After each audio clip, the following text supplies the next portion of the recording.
روزوں کا مہینہ رمضان کا مہینہ ہے جس میں قرآن اول اول نازل ہوا، جو لوگوں کا رہنما ہے اور جس میں ہدایت کی کھلی نشانیاں ہیں اور جو حق و باطل کو الگ الگ کرنے والا ہے۔ تو جو کوئی تم میں سے اس مہینے میں موجود ہو چاہیے کہ پورے مہینے کے روزے رکھے، اور جو بیمار ہو یا سفر میں ہو تو دوسرے دنوں میں روزے رکھ کر ان کا شمار پورا کر لے۔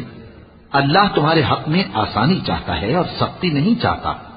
اور یہ آسانی کا حکم اس لیے دیا گیا ہے کہ تم روزوں کا شمار پورا کر لو، اور اس احسان کے بدلے کہ اللہ نے تم کو ہدایت بخشی ہے تم اس کو بزرگی سے یاد کرو اور اس کا شکر کرو۔ اور اے پیغمبر،